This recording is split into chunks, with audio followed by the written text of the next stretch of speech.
ಈಗ 410ನೇ ಕಥೆಯನ್ನು ಕೇಳೋಣ. ನಚಿಕೇತ ಯಮನ ಅರಮನೆಗೆ ಹೋಗಿದ್ದಾನೆ. ಆದರೆ ಯಮ ಅಲ್ಲಿ ಇದ್ದಿಲ್ಲ, ಹೊರಗೆ ಹೋಗಿದ್ದ. ಅವರ ಮಡದಿ ಶ್ಯಾಮಳೆ ಕರೀತಾಳೆ, ಬ್ರಹ್ಮಚಾರಿ ಮನೆಯೊಳಗೆ ಬಾ, ಸ್ವಾಗತ ದಿನಕ್ಕೆ. ಅದಕ್ಕೆ ನಚಿಕೇತ ಹೇಳ್ತಾನೆ, ನಾನು ಯಮಧರ್ಮನನ್ನು ಕಾಣಬೇಕು, ಅವರು ಬಂದು ಬಿಡ್ತಾರೆ ಅಂತ. ನೀನು ಒಳಗೆ ಬಾ. ಇಲ್ಲ ತಾಯಿ, ನಾನು ಅವರು ಇಲ್ಲದೆ ಒಳಗೆ ಬರುವುದಿಲ್ಲ, ಇಲ್ಲೇ ಇರುತ್ತೇನೆ. 3 ದಿವಸಗಳ ಕಾಲ ಉಪವಾಸ ಕೂತಿದ್ದಾನೆ ನಚಿಕೇತ. 3 ದಿವಸಗಳ ಕಾಲ ಉಪವಾಸವಾಗಿದ್ದು ತಪಸ್ಸನ್ನು ಮಾಡ್ತಿದ್ದಾನಲ್ಲೇ. 3 ದಿವಸ ಆಯಿತು, ಯಮ ಬಂದ.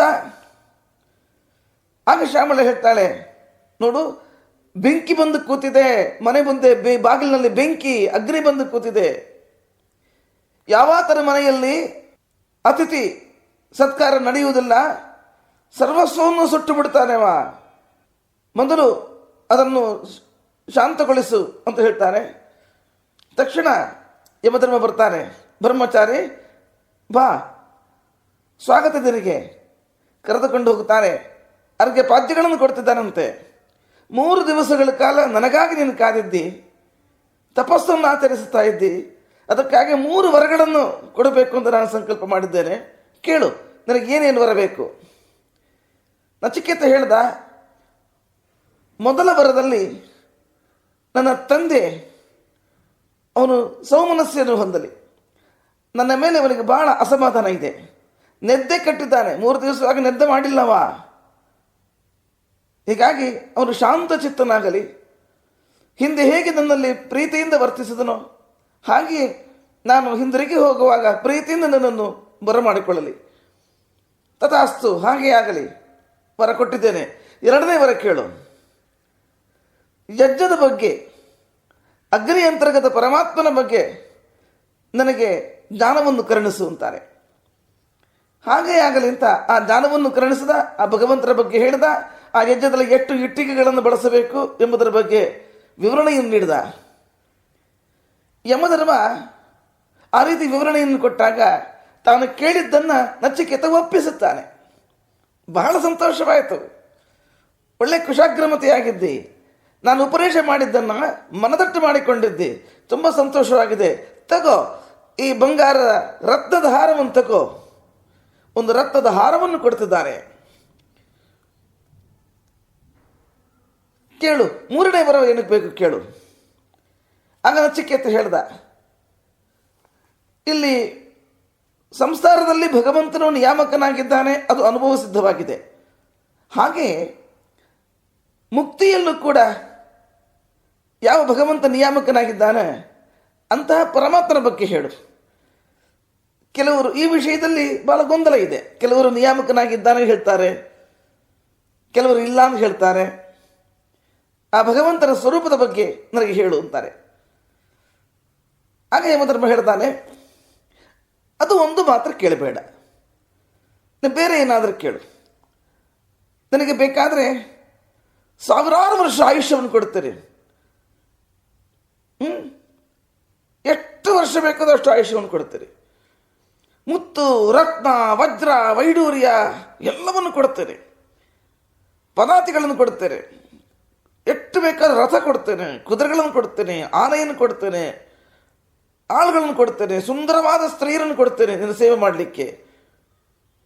ಆದರೆ ಆ ಮುಕ್ತಿಯಲ್ಲಿರುವ ಭಗವಂತನ ನಿಯಾಮಕತ್ವದ ಬಗ್ಗೆ, ಆ ಭಗವಂತನ ಬಗ್ಗೆ ಮಾತ್ರ ಕೇಳಬೇಡ.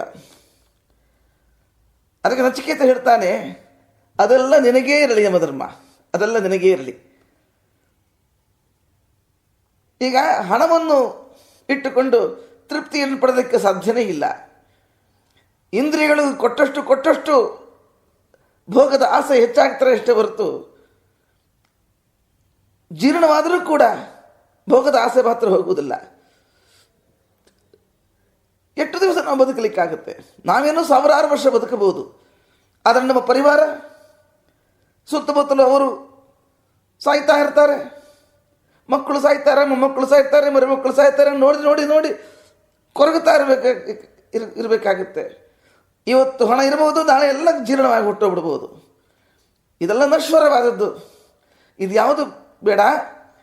ನನಗೆ ಬೇಕಾಗಿರುವುದು ಆ ಭಗವಂತನ ತತ್ವ ಅಂತಾನೆ. ಇಲ್ಲ, ನಿನ್ನ ಪರಿವಾರಕ್ಕೂ ಬೇಕಾದರೆ ಆಯುಷ್ಯ ಕೊಡ್ತೇನೆ. ಅದನ್ನು ಕಟ್ಟಿಕೊಂಡು ಏನು ಮಾಡೋದು ಯಮಧರ್ಮ? ಅದನ್ನು ಕಟ್ಟಿಕೊಂಡು ಏನು ಮಾಡೋದು? ಅವರ ದುಃಖಗಳನ್ನು ನೋಡಿಕೊಂಡು ನಾವು ಕೊರಗುತ್ತಾ ಇರಬೇಕಾಗುತ್ತೆ. ಅವರ ಅವ್ಯವಸ್ಥೆ ನೋಡಿಕೊಂಡು ನಾವು ಕೊರಗುತ್ತಾ ಇರಬೇಕಾಗುತ್ತೆ. ಅದೆಲ್ಲ ಬೇಡ. ನನಗೆ ಬೇಕಾಗಿರುವುದು ಆ ಭಗವಂತನ ತತ್ವ. ಇಲ್ಲ ನಚಿಕೇತ, ಅದು ದುರ್ಲಭವಾದದ್ದು. ಆ ಭಗವಂತನ ಬಗ್ಗೆ ಹೇಳುವವರು ಯಾರೂ ಇಲ್ಲ, ಬೇರೆ ಯಾರಿಂದಲೂ ಹೇಳಲಿಕ್ಕೆ ಸಾಧ್ಯವಿಲ್ಲ. ಅದನ್ನು ಕೇಳಿದವರು ಯಾರೂ ಇಲ್ಲ. ಅದರಿಂದಲೇ ನಾನು ಕೇಳ್ತಾ ಇದ್ದೇನೆ. ಅದನ್ನು ಕೇಳುವವರು ಯಾರು ಇಲ್ಲ ಅಂತ ನನಗೆ ಗೊತ್ತು, ಅದಕ್ಕೆ ನಾನು ಕೇಳ್ತಾ ಇದ್ದೇನೆ. ನಿನ್ನ ಹೊರತು ಬೇರೆ ಯಾರು ಹೇಳುವವರು ಇಲ್ಲ. ಅದು ದುರ್ಲಭವಾದ ಜ್ಞಾನ, ಅದರಿಂದ ಕೇಳ್ತಾ ಇದ್ದೇನೆ. ನನಗೆ ನೀನು ಆ ಭಗವತ್ ತತ್ವವನ್ನು ಪರೀಕ್ಷಿಸು. ಆಗ ಯಮಧರ್ಮ ಮೆಚ್ಚುತ್ತಾರೆ. ಪರೀಕ್ಷೆ ಮಾಡಿದ, ಏನೇನೋ ಪ್ರಲೋಭನಗಳನ್ನು ತೋರಿಸ್ತಾನೆ. ಎಷ್ಟು ಪ್ರಲೋಭನೆಗಳನ್ನು ತೋರಿಸಿದರೂ ಕೂಡ ನಚಿಕೇತ ಆ ಲೋಭಕ್ಕೆ ಒಳಗಾಗಲಿಲ್ಲ. ಪಟ್ಟು ಹಿಡಿತಾನೆ, ನನಗೆ ಆ ಭಗವತ್ ತತ್ವವೇ ಬೇಕು ಅಂತ. ಆಗ ಆ ಯಮಧರ್ಮ ಆ ಭಗವಂತನ ತತ್ವವನ್ನು ಪರೀಕ್ಷೆ ಮಾಡಿದ. ನಚಿಕೇತನು ಕೃತಾರ್ಥನಾಗಿ ಅಲ್ಲಿಂದ ಮರಳಿ ಮನೆಗೆ ಬರ್ತಾನೆ. ತಂದೆಯು ಕೂಡ ಪ್ರೀತಿಯಿಂದ ಅವನನ್ನು ಸ್ವೀಕರಿಸಿದ. ಇಂತಹ ಧೀರ ನಚಿಕೇತನ ಚರಿತೆ ಪರಮ ಮಂಗಳಕರವಾದದ್ದು. ಇಲ್ಲಿಗೆ 410ನೇ ಕತೆ ಮುಕ್ತಾಯವಾಯಿತು. ಶ್ರೀಕೃಷ್ಣಾರ್ಪಣಮಸ್ತು.